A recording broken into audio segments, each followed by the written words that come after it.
Hello there, Scions. tmib here with another Godforge video. Today is an update from Alpha Wave 3. I've been a little bit quiet since the alpha started, because, well, to be honest, I've been hyper-focused on playing to the extent that the rest of the world sort of faded away a bit. Some may say obsessive or unhealthy. So while we're here, remember, enjoy gaming responsibly. Take breaks, stay active, get enough sleep.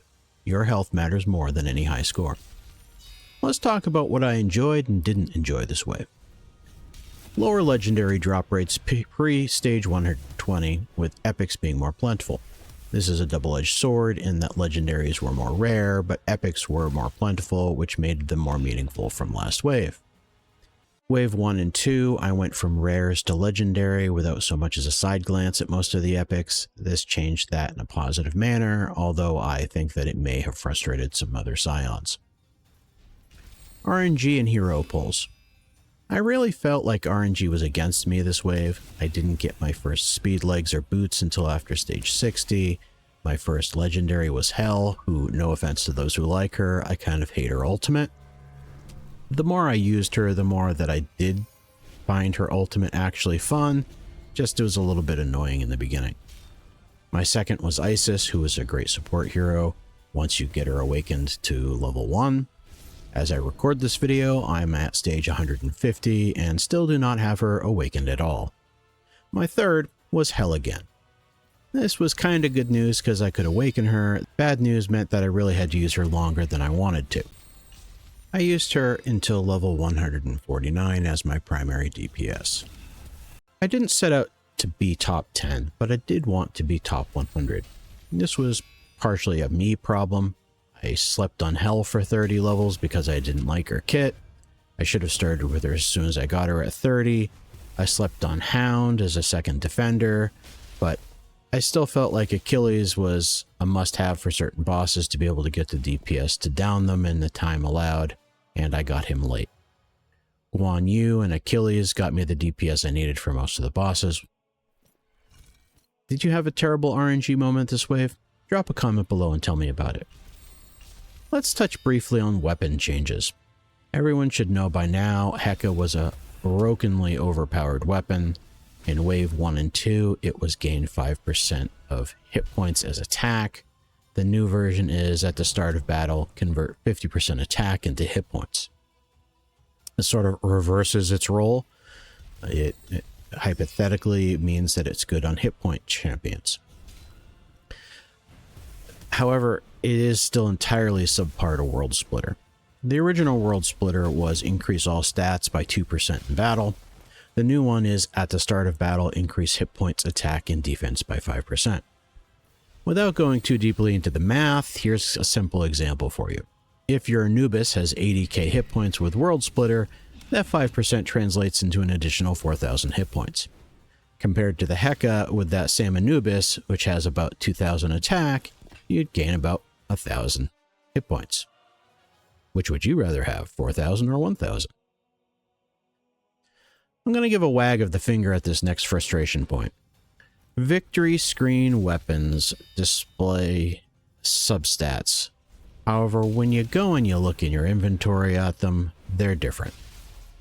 There's nothing quite like farming for a specific weapon for a couple hours to finally get it and go to equip it and see that that C damage substat is now resistance. Heimdall. People said in Discord that his Retaliate only works if he's in slot 5. Zavarok, one of the mods, told me if I was using an Isolde imprint on his weapon to remove all of his gear, run a single level, re-equip him without the Isolde, and try again. This seems to have made Retaliate work. Heimdall is still one of my favorites in this wave. Overnight farming. I personally had several overnight farming issues. This is not against the game per se. I failed at overnight farming 2 out of my first 3 attempts. I would run a level 10 times on auto, watch it, wouldn't get any failures, great, set it to farm and go to sleep, only to wake up and see that it ran less than a dozen times, and I had lost. Each time I would restart the level on auto and watch it and not lose for another 10 to 20 attempts. No idea what was going on there. I guess RNG just hated me. Since I wasn't trying to be world first or second on the leaderboards, it didn't affect me as much as it could have, but it did seriously slow down my progression overall. Speaking about overnight farming, let's talk about Zeus. So this morning when I went to bed at an obscene hour, I set it to auto farm, and this time it worked, and I got a Zeus. Zeus is just broken. Broken in a good way. Broken in a, oh my god, I need to be nerfed way. I was stuck on level 149 this morning. I just couldn't get this burst speed damage that I needed to kill an Isis.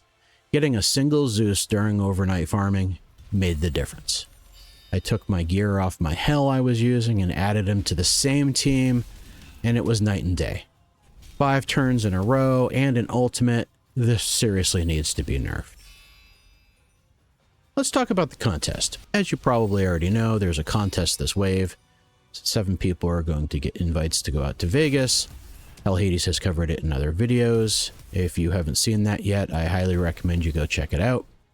Let's go take a quick look at the people who took first and second place. So here's the leaderboard. We've got Lyco coming in at first and Fusion taking second. They are the top 2 winners of this section, and I believe that means that they are guaranteed to get 2 of the Vegas slots. Additionally, there's several people who I think did absolutely amazing, way better than me. The first official Godforge content creator, Pio Pico, is up there. The second content creator was Mr. Sneaky Plays. Shout out to him. And the first mod to beat 150 was 9. Let's kind of take a quick look at some of the other rankings here. If we take a look at the challenge levels, the challenge levels is how many stars you've accumulated from the 2-star challenges. As you can see, we've got some people that are at 297. We'll go over a little bit more about that later. And lastly, if we look at the final boss damage, we'll see that there is 2 players who have exceeded 100 million on the doing damage to 151. Kind of awesome. We have a couple of announcements from Fateless this morning. First is they have started sending out the scheduled gifts to all accounts. You should receive 5 rank 5 spirits, 2,000 energy, and 10 million gold. I'd like to note that the 10 million gold was not announced, and that is just an added bonus that Hell Hades decided that he wanted to send out to everybody. The second pertains more to the contest. I mentioned previously about the 2-star challenge. They are now saying the new goal is 298. As 2 levels are unwinnable at this time, those are levels 142 and 149. As previously announced, Scions that log in every day during the alpha will receive a thank you gift of 1,000 rubies at game launch. This requirement has actually been lowered to 5 days, so half of the number of days that the alpha is going to be running. This wave has some weird bugs that I didn't experience in previous waves, such as being unable to bind or promote heroes, having to log out and back in again in order to get gear and heroes to show up. Hell Hades has asked that we all remember that this is an alpha. And the new Godforge site is alive. Godforge.gg. I'll put a link below. Let's look forward. Let's talk about something that I'm hoping to see going forward in the betas. One of the things I feel that most testers are wondering about revolves around how we're going to get heroes. We know that it will have summons in some fashion, maybe similar to Raid. I'm hoping that we'll get to see and try this out in the beta. There are a lot of areas in the game that we haven't gotten to see or experience yet. From looking at the Sanctum, they are exploration, which I think will be like a map where you can go out and go exploring and explore the new world in the storyline. The Pantheon Hall, I imagine, will be a recording of all of the heroes, as well as indicate which ones you are missing and or already have. Arena will obviously be for PvP. Not a fan. Dungeons, I would imagine, will be for farming specific gear and or maybe some heroes, especially lower quality rank heroes, maybe uncommons, rares, and the occasional epic. Bosses, I imagine will be for some sort of world bosses. If you're familiar with Raid, think clan boss. I think that there's a whole bunch of really good ones that I can pull from mythology. But without going into too much detail, here's my personal top 3 that I think would be really fun. Cerberus, I've mentioned Cerberus previously in another video.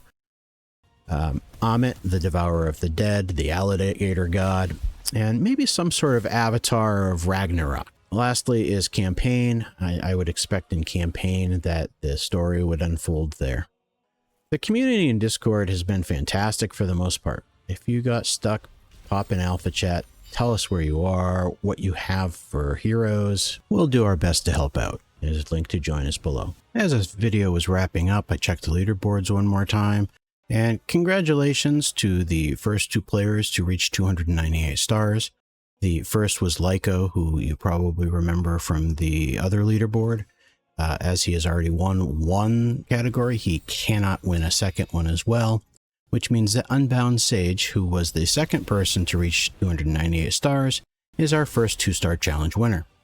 There's still 1 more challenge reward to be won, and 4 more Vegas rewards up for grabs. Good luck, everyone. As always, if you found this information useful, or you have other questions, please drop a comment below.